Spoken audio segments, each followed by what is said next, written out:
Nazi Germany में युवाओं की स्थिति है ना। तो आज अपन जो अध्ययन करने जा रहे हैं आम जनता और मानवता के खिलाफ अपराध। समझ रहे बात को आप? आम जनता और मानवता के खिलाफ अपराध। तो वास्तविक रूप से नाज़ीवाद पर आम लोगों की प्रक्रिया या प्रतिक्रिया क्या रही? प्रतिक्रिया से तात्पर्य आप पूर्ण रूप से समझते होंगे। राह सवाल ये कि जैसे बहुत सारे लोग नाज़ी शब्दाडंबर और धुआंधार प्रचार का शिकार हो गए। काय का शिकार हो गए? धुआंधार प्रचार का शिकार हो गए। धुआंधार से तात्पर्य ये नहीं कि अपना वो भेड़ाघाट धुआंधार हैं, ये यहाँ पर शब्दों को उद्बोधन राजनीतिक दृष्टिकोण से कुछ और दिया हुआ है कि धुआंधार प्रचार का शिकार हो गए। बहुत ज़्यादा प्रचार करने से उनका शिकार हो गए। वे दुनिया को नाज़ी नज़रों से देखने लगे। कैसे? वे दुनिया को नाज़ी नज़रों से देखने लगे और अपनी भावनाओं को नाज़ी शब्दावली में क्या किया उन्होंने? अपनी भावनाओं को नाज़ी शब्दावली में व्यक्त करने लगे। समझ रहे हैं बात को? नाज़ी शब्दों में व्यक्त करने लगे। फिर उसके बाद में क्या हुआ?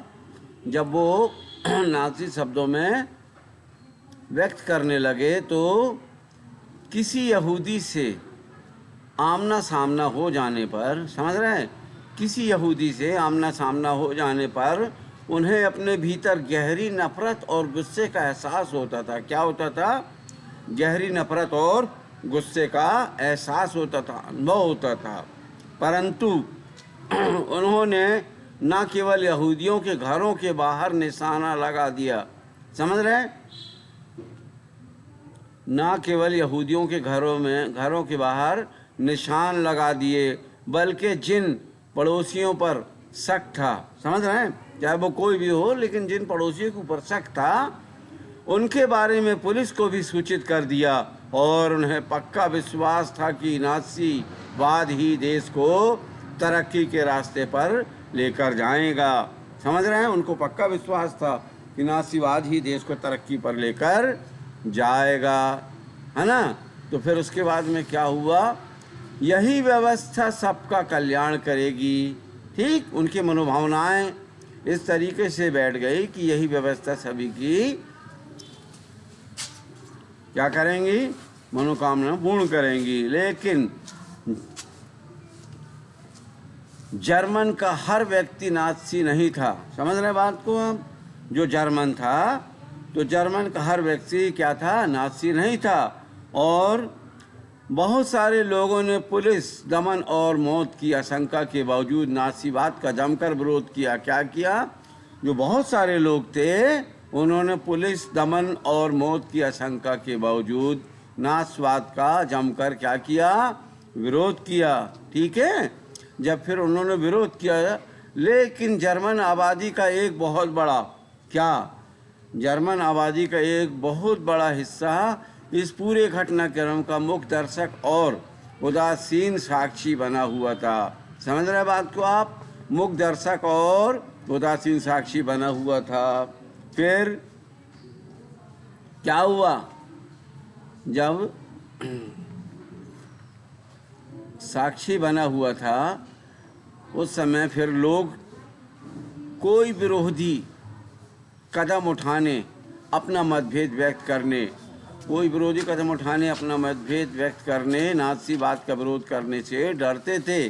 वे अपने दिल की बात कहने की बजाय आंख फेर कर चल देना ज़्यादा बेहतर समझते थे। समझ रहे बात को आप? जो अपने दिलों की बात कहने के अलावा आंख फेर कर चल देना ज़्यादा बेहतर मानते थे, क्योंकि पादरी निम्योलर, समझ रहे बात को आप? पादरी निम्योलर ने नाज़ियों का लगातार विरोध किया।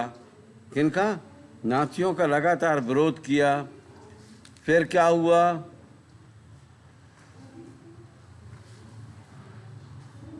जब लगातार विरोध किया तो उन्होंने पाया कि नाज़ी साम्राज्य में लोगों पर जिस तरह के निर्मम और संगठित जुल्म किए जा रहे थे, क्या हो रहा था? संगठित जुल्म किए जा रहे हैं, उनका जर्मनी की आम जनता विरोध नहीं कर पाती थी। क्या होता था बच्चों? जर्मनी की जनता जो है उनका विरोध नहीं कर पाती थी। क्यों? क्योंकि वास्तविक रूप से बात यह थी कि उन्होंने पाया कि नाज़ी साम्राज्य उन्होंने पाया कि नाज़ी साम्राज्य में लोग पर जिस तरह, समझ रहे बात को आप लोग, नाज़ी साम्राज्य में जिस तरह के निर्मम और संगठित जुल्म किए जा रहे हैं, समझो, जिस तरीके से निर्मम और संगठित जुल्म किए जा रहे हैं, उनका आम जर्मनी की, किनका? आम जर्मनी की आम जनता विरोध नहीं कर पाती थी। क्या होता था? आम जर्मनी की आम जनता विरोध नहीं कर पाती थी। फिर क्या था? जनता एक अजीब सी खामोशी में डूबी हुई थी। क्या हुआ? जनता एक अजीब सी खामोशी में डूबी हुई थी।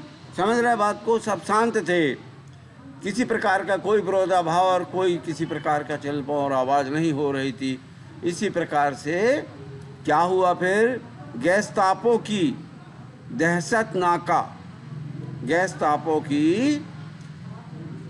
दहशतनाक कार्यशैली और कुकृत्यों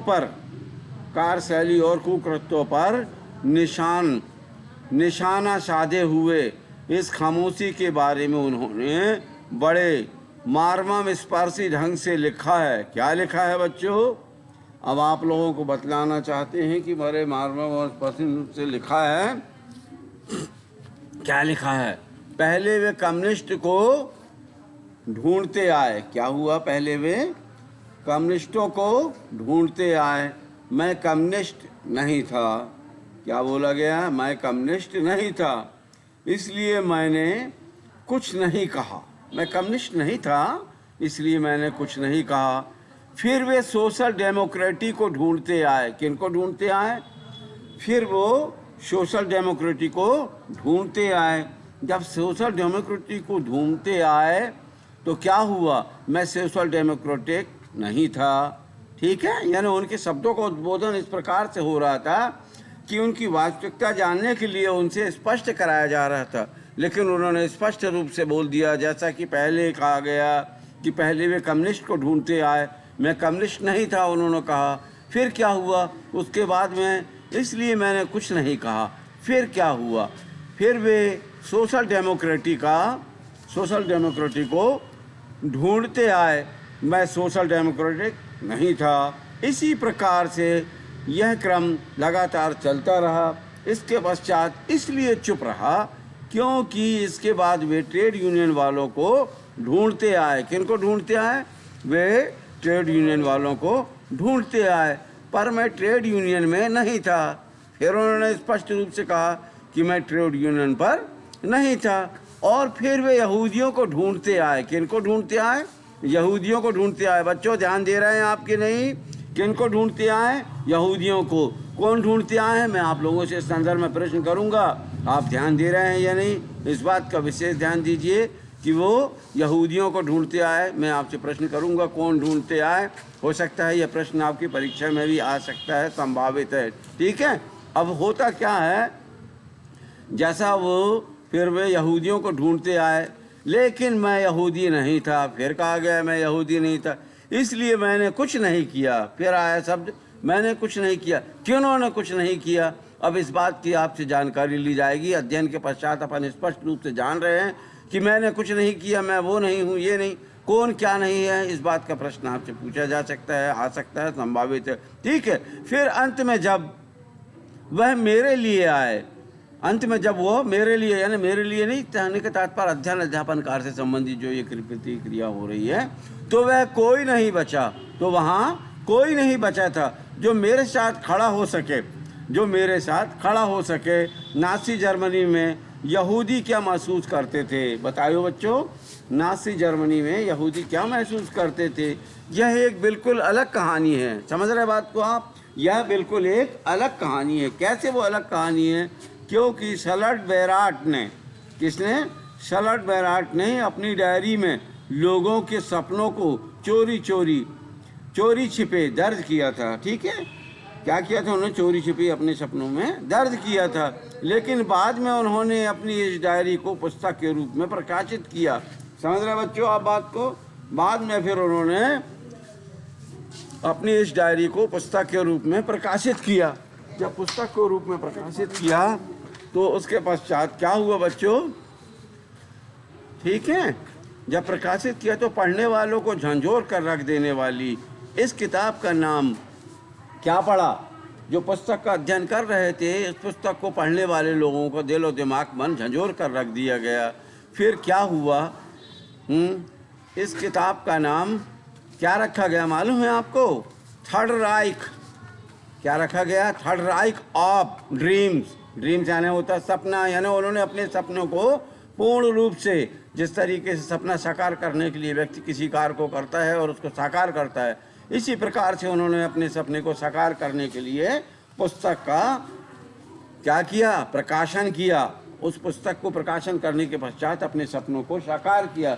जब सपनों को साकार किया तो उस पुस्तक को उन्होंने अध्ययन से संबंधित लोगों को दिया, और जब लोगों ने उस पुस्तक को लिया, पुस्तक का अध्ययन करने के पश्चात लोगों के दिल और दिमाग और आत्मा बिल्कुल झंझोर दिया उन्होंने, उनकी पुस्तकों ने, उनके अध्ययन ने, उनके लिखावा ने। इसलिए इस प्रकार से इस किताब का नाम पुनः दोहराकर आप लोगों को मैं बतलाना चाह रहा हूँ कि थर्ड राइख ऑफ ड्रीम। ठीक है, तो ड्रीम्स यानी समझ रहे हैं आप लोग, सपना। तो उन्होंने सपने को साकार किया। फिर उसके पश्चात क्या हुआ? शार्लट ने इस किताब में बताया है कि क्या बताया? शार्लट ने इस किताब में क्या बताया है कि एक समय की बात किस तरह खुद यहूदी भी अपने बारे में नाज़ियों द्वारा फैलाई जा रही रूढ़ी छवियों पर यकीन करने लगे थे। कौन यकीन करने लगे थे? यहूदी भी रूढ़िवादी छवियों पर यकीन करने लगे थे। परंतु क्या होता है, अपने सपनों में उन्होंने भी अपनी नाक आगे से मुड़ी हुई, बाल व आंखें काली और यहूदियों जैसी शकल सूरत व चाल ढाल दिखने लगी थी। किनकी चाल ढाल दिखने लगी थी? आप लोग ध्यान दीजिए शब्दों को उद्बोधन करने पर, क्योंकि नाज़ी प्रेम में यहूदियों की जो छवि और तस्वीरें छपती थी, वे दिन रात यहूदियों का पीछा कर रही थी। जो भी तस्वीरें, पुस्तकें छपती थी, वो दिन रात यहूदियों का क्या करती थी? पीछा करती थी। जब पीछा करती थी तो ये छवि सपनों में भी उनका पीछा नहीं छोड़ती थी। जैसे आप सो जाते हो और सपना आता है, किसी चीज़ का मन में मनन करते रहने से वो बात आपकी मानसिक मनोभावनाओं की प्रवृत्ति में बैठ जाती है। समझ रहे बच्चों आप लोगों की मानसिक मनोभावनाओं की प्रवृत्ति में बैठ जाती है। तो वो सपने में भी आपको वो एहसास होता है, दिखता है। जिस तरीके से हम सोते सोते किसी चीज़ को मन में मनन करके सो जाते हैं, तो कभी कभी क्या होता है, वो वास्तविक रूप से सपने में हमको दिखने लगता है। इसी प्रकार से है ना, ये छवि सपनों में भी उनका पीछा नहीं छोड़ती थी। और बहुत सारे यहूदी गैस चैम्बर जो अध्ययन करने जा रहे हैं अपन नाज़ीवाद से संबंधित हैं, हिटलर के विषय में है ये, है ना। तो इसी तरीके से महाध्वंस के बारे में जानकारी है, जैसा कि अभी वर्तमान में आपको पूर्व में अध्ययन कराया था, तो वही अब आप लोगों को नाज़ी तौर तरीक़ों के संदर्भ में जानकारी दी जा रही है। तो नाज़ी तौर तरीक़ों की जानकारी नाज़ी शासन के आखिरी सालों में, नाज़ी शासन के आखिरी सालों में रिस कर जर्मन से बाहर जाने लगी थी। क्या हुआ था? रिस कर जर्मन से बाहर जाने लगी थी। फिर लेकिन वहाँ कितना भीषण रक्तचाप और बर्बर दमन हुआ था। समझ रहे हैं आप? कितना भीषण रक्तचाप और बर्बर दमन हुआ था। अच्छा, इसका असली अंदाज़ा तो दुनिया को युद्ध खत्म होने और जर्मनी के हार जाने के बाद ही लग पाया। समझ रहे हैं? जब युद्ध खत्म हो गया और जर्मनी जब हार गई, तो उसके बाद उनको क्या हुआ, इसका अंदाज़ा लगा, है ना।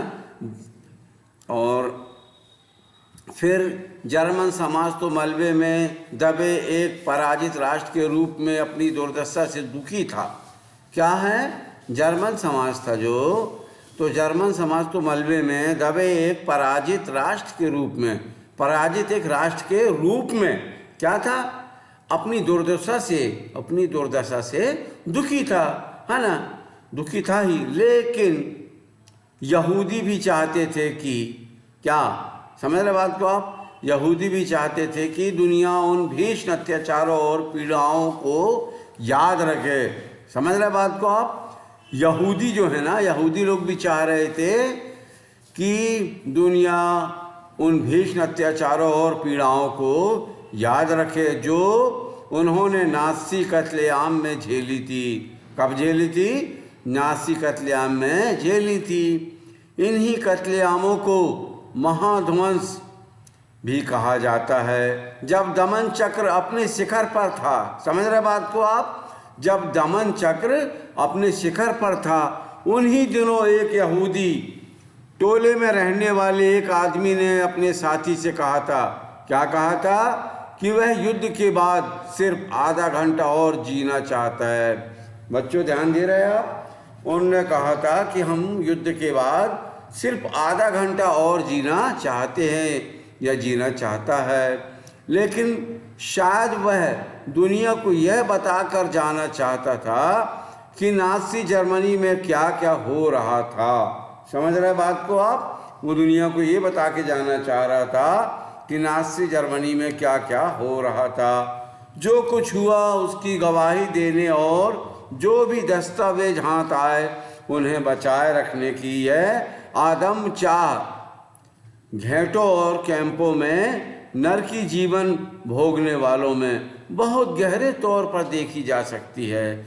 बच्चों ध्यान दे रहे हैं आप लोग? बहुत क्या किया जा सकता है? गहरे तौर पर देखी जा सकती है। अच्छा, उनमें से बहुत ने क्या किया? उनमें से बहुतों ने डायरियाँ लिखी।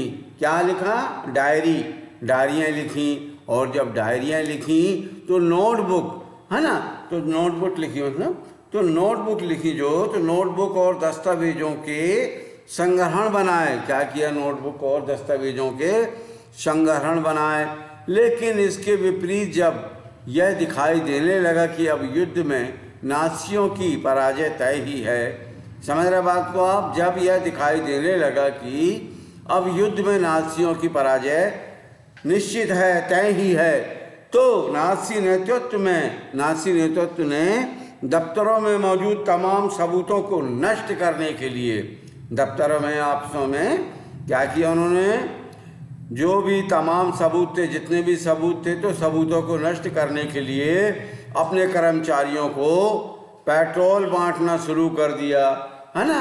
अपने कर्मचारियों को पेट्रोल जब बांटना शुरू कर दिया तो दुनिया के बहुत सारे हिस्सों में स्मृति लेखों सहित व्रत चित्रों, शायरी, स्मारकों और संग्रहालयों में इस महाध्वंस का इतिहास और स्मृति आज भी जिंदा है। समझ रहे हो? इस महाध्वंस का इतिहास और स्मृति आज भी जिंदा है। ये सारी चीज़ें उन लोगों के लिए एक श्रद्धांजलि है। समझ रहे बच्चों आप लोग? ये सारी चीज़ें उन लोगों के लिए एक श्रद्धांजलि है जिन्होंने उन स्याह दिनों में भी प्रतिरोध का साहस दिखाया। उन लोगों के लिए भी ये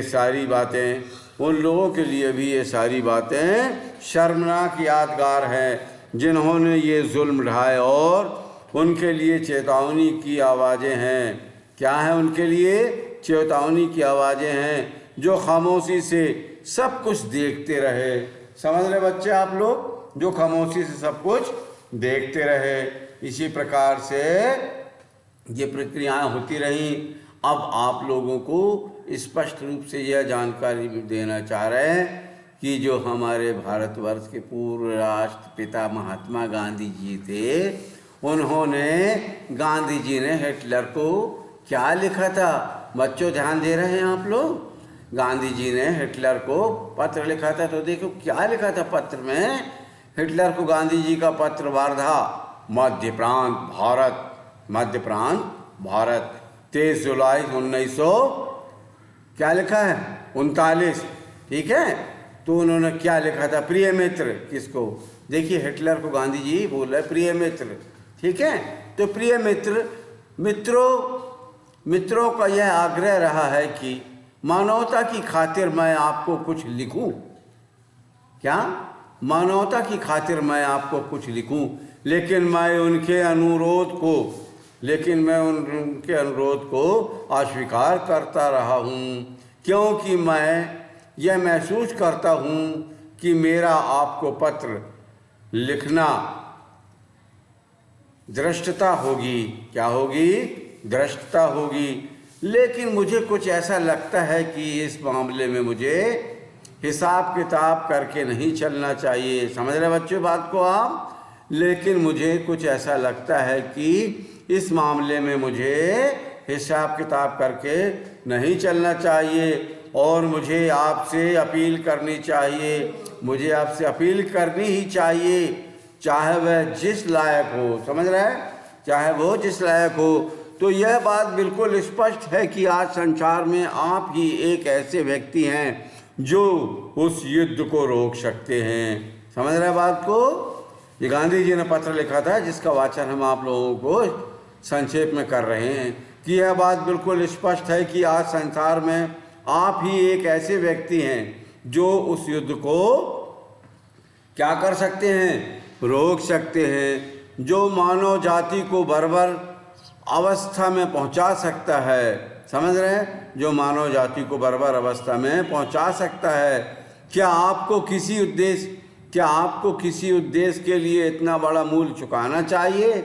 समझ रहे बच्चों बात को आप? क्या आपको किसी उद्देश्य के लिए इतना बड़ा मूल्य चुकाना चाहिए, फिर चाहे वह उद्देश्य आपकी दृष्टि में कितना ही महान क्यों न हो। समझ रहे हैं? कितना ही महान क्यों न हो। क्या आप एक ऐसे व्यक्ति की अपील पर ध्यान देंगे जिसने सोच विचार कर युद्ध के तरीके का त्याग कर दिया है? समझ रहे बच्चों आप? जिसने सोच विचार कर युद्ध के तरीके का त्याग कर दिया है और इसमें उसे काफ़ी सफलता भी मिली है। क्या हुआ है? इस युद्ध में उसको काफ़ी सफलता भी मिली है। जो भी हो, समझ रहे? जो भी हो, मैं यह मान लेता हूँ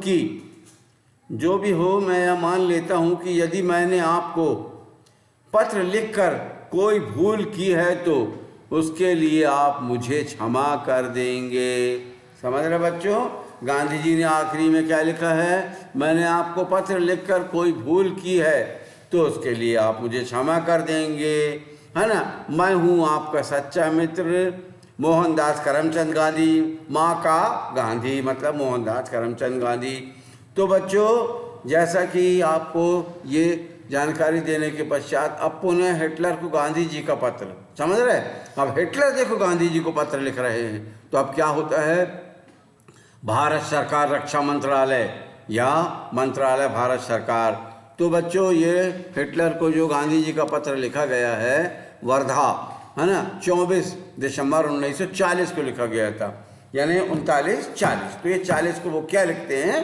पहले गांधी जी ने पत्र लिखा था, फिर गांधी जी ने हिटलर को पत्र लिखा, फिर हिटलर ने गांधी जी को पत्र लिखा। तो देखिए बच्चों, पत्र में क्या लिखते हैं हिटलर महोदय जी? हमें अहिंसा के रूप में एक ऐसी शक्ति प्राप्त हो गई है। समझ रहे हैं? सत्य अहिंसा आपने देखा होगा, थानों में लिखा रहता है सत्य अहिंसा। तो यहाँ पर जो है हिटलर महोदय क्या लिखते हैं? हमें अहिंसा के रूप में एक ऐसी शक्ति प्राप्त हो गई है जिसे यदि संगठित कर लिया जाए तो वह संसार भर की सभी प्रबलतम हिंसात्मक शक्तियों के गठजोड़ का मुकाबला कर सकती है।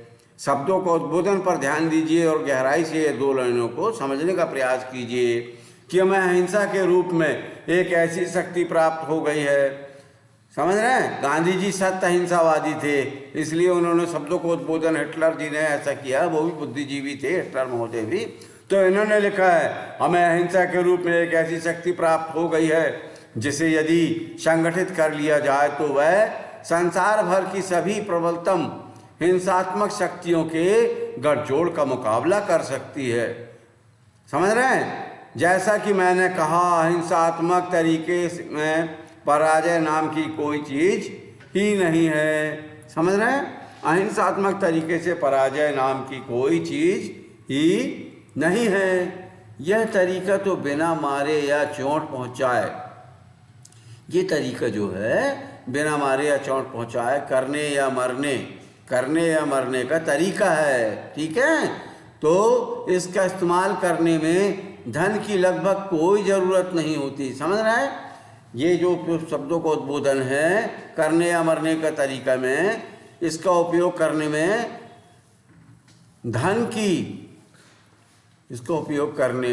धन की लगभग कोई ज़रूरत नहीं होती है। और उस विनाश शास्त्र की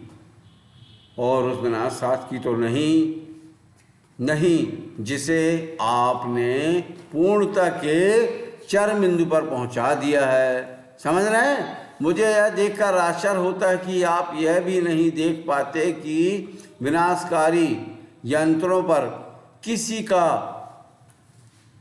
का अधिकार नहीं है। समझ रहे हैं? जो विनाशकारी यंत्र थे उस पर किसी का अधिकार नहीं है। अगर ब्रिटिश लोग नहीं तो कोई और देश निश्चय ही आपके तरीकों से ज़्यादा बेहतर तरीका ईजाद कर लेगा और आपके ही तरीकों से आपको नीचा दिखाएगा। समझ रहे हैं? आपके तरीकों से ही आपको नीचा दिखाएगा। फिर क्या होगा? आप अपने देशवासियों के लिए कोई ऐसी विरासत नहीं छोड़ रहे हैं। क्या हुआ? समझ रहे हैं? फिर आप अपने देशवासियों के लिए कोई ऐसी विरासत नहीं छोड़ रहे हैं जिस पर उन्हें गर्व होगा। वे एक क्रूर कर्म की चर्चा करने में गर्व का अनुभव नहीं करेंगे। ये जो क्रूरता हुई है ना, तो वे एक क्रूर कर्म की चर्चा करने में गर्व का अनुभव नहीं करेंगे। फिर भले ही वह कृत्य कितनी ही निपुणतापूर्वक नियोजित क्यों न किया गया हो। समझ रहे हैं? नियोजित क्यों न किया गया हो, अंततः मैं मानवता के नाम पर आपसे युद्ध रोक देने की अपील करता हूँ। समझ रहे हैं? मैं आपसे युद्ध रोक देने की अपील करता हूँ। हृदय से आपका मित्र मोहनदास करमचंद गांधी। अब हिटलर को गांधी जी का पत्र के संदर्भ में अभी आपको अध्ययन कराया है ना, तो अब संपूर्ण गांधी वायमन के संदर्भ में जैसे कि है ना जानकारी दी। तो इन्होंने जैसे लिखा, आपसे युद्ध रोक देने की अपील करता हूँ। इसके पश्चात क्रियाकलाप ध्यान देंगे बच्चे। और प्रश्न जो है आप लोग प्रयास कीजिए कि आपको प्रश्न दे रहा हूँ मैं, वाइमर गणराज्य के सामने क्या समस्याएं थी। आप ध्यान दीजिए, वाइमर गणराज्य के सामने क्या समस्याएं थी। बहुत साधारण सा प्रश्न का उत्तर है बच्चों।